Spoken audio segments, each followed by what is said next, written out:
Delete হয়নি, পোস্টটা only me করে রেখেছি। আর এটার বিষয়ে আমি কিছু বলতে চাচ্ছি না, আমার ফেসবুক পোস্টে আমি যা বলার বলছি।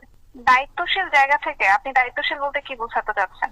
আমি যখন দেখবো আমার দেশের উপর কোনো থ্রেট চলে আসতেছে, আমি মনে করবো আমার দেশকে বাঁচানোর জন্য আমার যতটুকু বলা উচিত সে বলাটাই আমার দায়িত্বশীলতা, ঠিক আছে? শোনেন, আমি ফ্র্যাঙ্কলি বলি, আমি চাই না আমার দেশের দায়িত্বে মুক্তিযুদ্ধ বিরোধী কোনো শক্তি আসুক, ঠিক আছে? তো আমার যাকে মনে হয়েছে মুক্তিযুদ্ধ বিরোধী শক্তি, যাদেরকে মনে হয়েছে, আমি তাদেরকে সেভাবেই ট্রিট করেছি। আর আমার পোস্টটা আমি সেভাবেই দিয়েছি। রিসেট বাটন পুশ করা মানে কি? আপনি কি ভয়েস অফ ওয়ার্ল্ডের সাক্ষাৎকারটা দেখেছেন? রিসেট বাটন পুশ করা মানে কি? অতীত মুছে ফেলা মানে কি? আমাদের মুক্তিযুদ্ধ হচ্ছে মীমাংসিত সত্য, আমাদের জাতির পিতা বঙ্গবন্ধু, এগুলো সবই মীমাংসিত সত্য। রিসেট বাটন পুশ করে সব অতীত মুছে ফেলা, এটা মানে কি? এটা তো তাহলে আমি তো মনে করি যে আসলে মুক্তিযুদ্ধের বিরোধী শক্তি আমাদের দেশে এখন গভর্নমেন্ট হিসেবে আছে। তো আমি আমি আমার মনে হচ্ছে যে আমার দায়িত্বশীল জায়গা এটাই যে আমার দেশকে বাঁচাতে হবে। এর জন্য আমার পক্ষ থেকে যতটুকু বলা, আমি একজন সাধারণ মানুষ, সাধারণ মানুষ হিসেবে আমার যতটুকু বলা, আমি যদি এই পজিশনে নাও থাকতাম আমি এটা সেম পোস্টে দিতাম, ঠিক আছে? ব্যক্তি ব্যক্তি উর্মি এসব বিভিন্ন পরিচয় ইয়া করা দরকার নাই। আমি বাংলাদেশের নাগরিক হিসেবে বলছি, আমি মুক্তিযুদ্ধের পক্ষের শক্তি হিসেবে বলছি।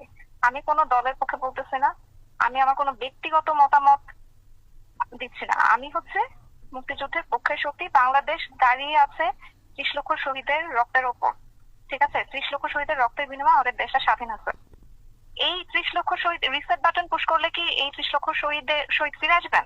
এসব বিষয়, এগুলো সবই তদন্ত সাপেক্ষ। চেতনা বিক্রি, গণহত্যা, যেটা মানে আমি কোর্টেড বলতেছি, গণহত্যা যেটা বলা হচ্ছে জুলাই মাসে গণহত্যা, এগুলো সবই তদন্ত সাপেক্ষ, এগুলো তো মীমাংসিত সত্য না, এখন পর্যন্ত প্রুফ হয়নি তো, ঠিক আছে? বিচার হোক, প্রমাণিত হোক, তারপর দেখা যাবে। কিন্তু যেটা মীমাংসিত সত্য সেটাকে তো কেউ মুছে ফেলতে পারে না। আমার কথা হচ্ছে এটাই। ক্ষমতার কোনো জায়গা থেকে আমি কোনো কথা বলতেছি না, আমি একজন খুবই সাধারণ মানুষ হিসেবে, আমি যদি আজকে এই অ্যাডমিনিস্ট্রেশনে নাও থাকতাম আমি সেম কথাটাই বলতাম, ঠিক আছে? I am not a hypocrite. মুক্তিযুদ্ধের বিরোধী শক্তির বিপক্ষে কথা বলা যে কোনো জায়গা থেকে বলাই যায়, ঠিক আছে? এর জন্য যদি আমার চাকরি চলে যায় এটা আমার কোনো সমস্যা নাই, কিন্তু আমি মুক্তিযুদ্ধ বিরোধী শক্তি হইতে পারবো না, এটা সম্ভব না। আমি হিপোক্রেট হতে পারবো না। যখন যেই গভর্নমেন্ট আসবে টোটাল কন্ট্রাডিক্টরি কথা বলবে, একজন মুক্তিযুদ্ধের পক্ষে কথা বলবে, আরেকজন মুক্তিযুদ্ধের বিপক্ষে কথা বলবে, আমি দুই পক্ষেই মানে হ্যাঁ হ্যাঁ করব, এইটা হিপোক্রেসি, ঠিক আছে? দুটা টোটাল কন্ট্রাডিক্টরি মতে আমি দুটাতেই একমত পোষণ করা, এটা হচ্ছে হিপোক্রেসি। আমি সবসময় একটা কথাই বলবো, আমি মুক্তিযুদ্ধের পক্ষের শক্তি এবং পক্ষের শক্তি হিসেবে যেভাবে কথা বলতে হয় আমি সেটাই বলবো।